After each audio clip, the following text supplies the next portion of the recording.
Good evening, welcome to South Asia Newsline. I'm Maha Shivaratri. Here are the top stories we are tracking for you on Friday, the 17th of February. Aero India 2023 concludes with Surya Kiran jet's splendid manoeuvres. Pakistan's second-hand clothing trade shivers under spell of soaring inflation.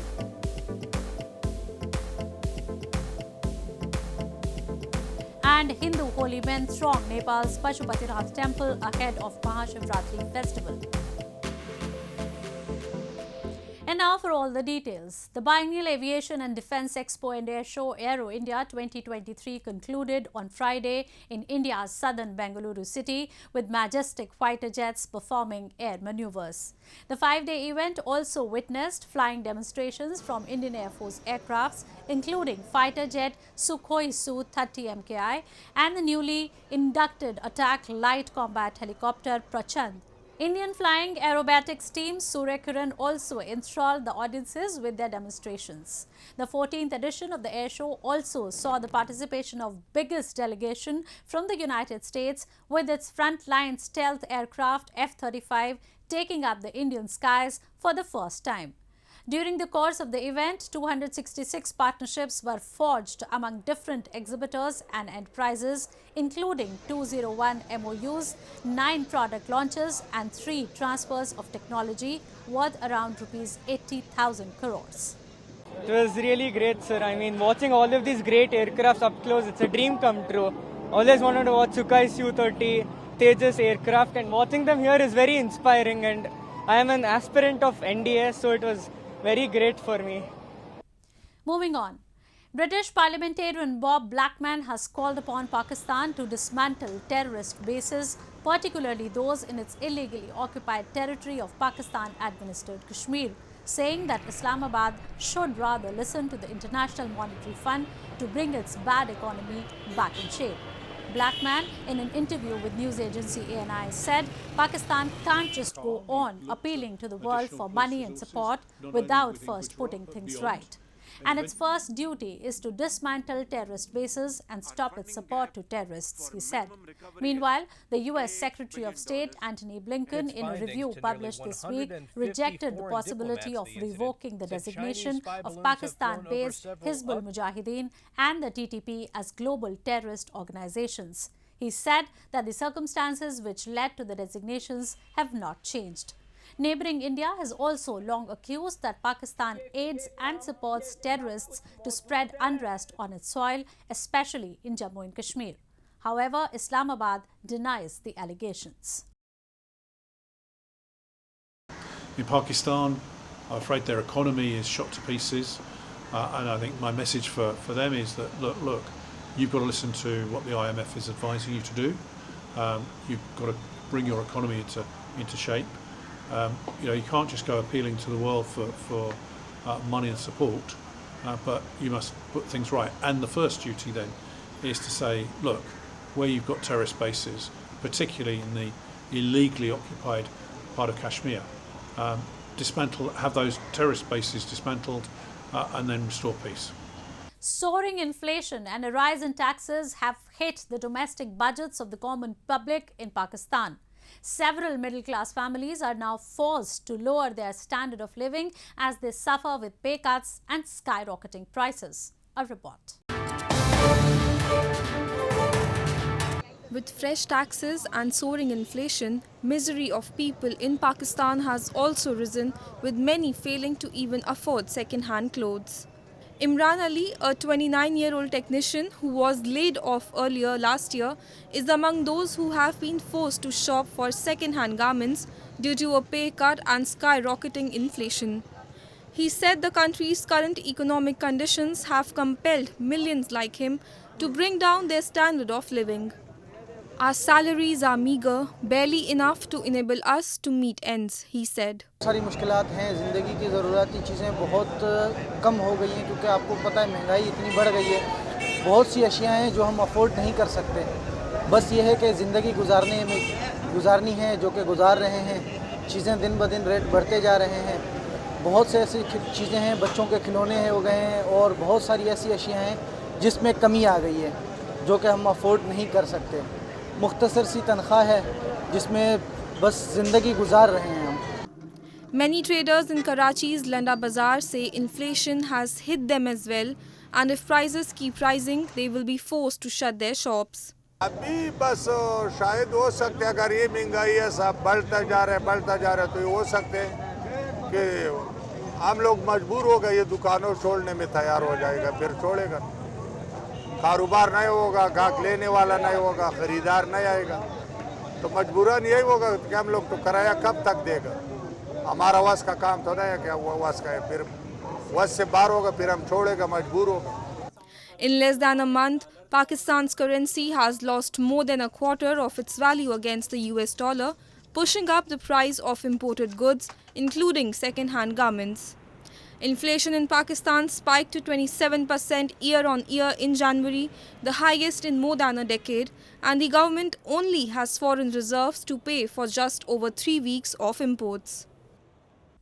The Afghan police on Friday said they have arrested the former bodyguard of female member of parliament Mursal Nabizada, who was shot to death along with another bodyguard at her home in Kabul in January. Nabizada had been a lawmaker until the Taliban seized power in 2021, when many politicians fled the country. Kabul police spokesperson Khalid Zadran on Twitter confirmed that the police had arrested a former guard who had confessed to the crime, but the motive was not clear and investigation is underway. The case had raised concern about the security of women and led to calls from diplomats and rights groups for the Taliban to ensure former government officials are protected. The Taliban have said they are focused on making the country secure and encouraging Afghans who had left to return.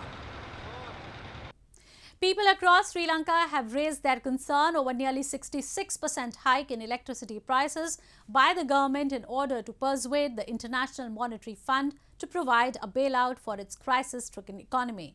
The island nation desperately needs the funds and has been courting multilateral agencies for support. People across Sri Lanka have raised concern over the recent hike in electricity prices by nearly 66% by the government in order to persuade the International Monetary Fund (IMF) to provide a loan for its crisis-stricken economy. The increase announced by Power and Energy Minister Kanchana Vijayasekara comes after the government raised electricity prices by 75% last year and adds to the pain of Sri Lankans already struggling with inflation above 54% and income taxes as high as 36%.